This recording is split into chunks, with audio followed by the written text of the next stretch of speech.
Bonjour, encore un verbe pour le marathon? Allons-y. Je vais vous expliquer pourquoi j'ai choisi le verbe passer. D'abord parce qu'il s'agit d'un verbe régulier du premier groupe, donc il finit par ER. C'est-à-dire que le radical sera toujours le même et on ne changera que les terminaisons.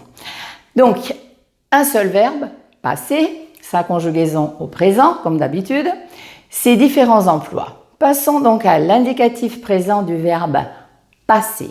Voilà le radical, passe, terminaison ER, passer. Il s'agit d'un verbe régulier, c'est-à-dire tous les verbes réguliers qui finissent par ER auront les mêmes terminaisons à l'indicatif présent. Là, allons-y. Je passe, donc la terminaison de je, c'est un E. Tu passes, donc j'ai bien marqué le ES. Le S est une caractéristique de tu. Donc tu passes, il passe, elle passe, on passe. À l'oral, tout va bien, mais il ne faut pas oublier donc le S de tu, deuxième personne du singulier. Donc facile, prononciation, je passe, tu passes, il passe, elle passe, on passe.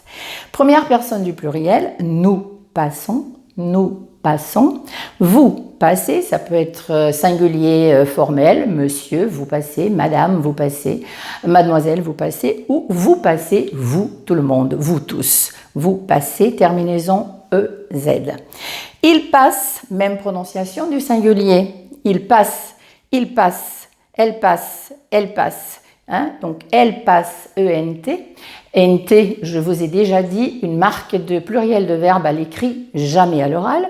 Il passe, elle passe. Bon, le verbe passer, il a plusieurs sens aussi. Ce n'est pas seulement le sens de l'idée de passage, vous allez voir. Là, nous avons par où est-ce que tu passes?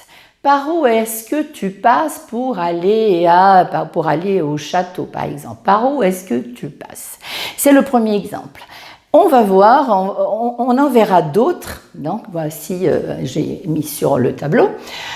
Bon, là, le premier exemple, ça s'est passé comment? Là, nous avons le passé, ce n'est pas le présent, mais c'est une forme verbale du passé. Mais c'est une question qu'on pose beaucoup, qu'on pose souvent en français. Ça s'est passé comment? Et comment ça s'est passé? Donc, vous voulez savoir, vous êtes intéressé par comment ça s'est passé l'événement. Ça s'est passé comment? Ça s'est passé comment? Ensuite, je peux utiliser le verbe passer. Marie passe au tableau, va au tableau.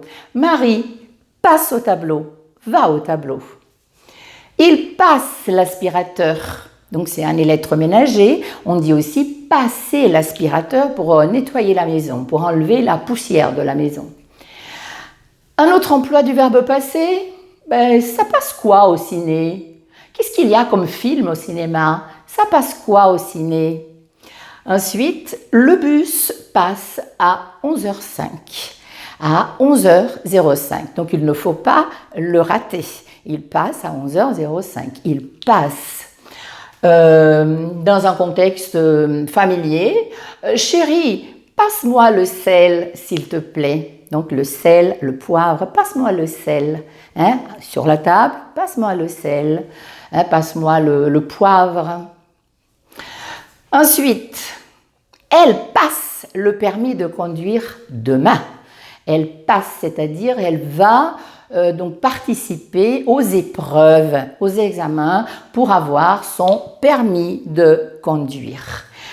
Je passe à la télé ce soir. Je deviens célèbre. Je passe à la télé ce soir.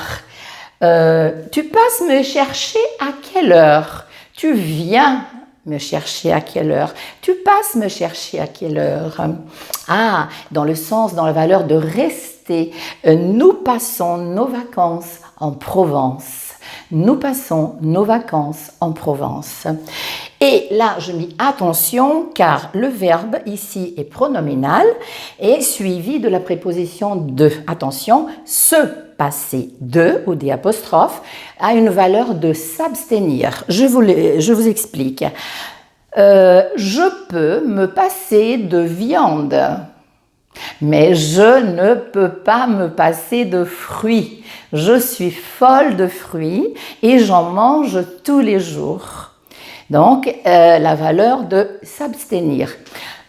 Commentez, essayez de créer une phrase, écrivez dans les commentaires et vous allez voir, vous allez pouvoir travailler les différents sens du verbe passer ou se passer de. Bon, merci de votre attention, j'espère que vous avez bien compris. À très bientôt, au revoir.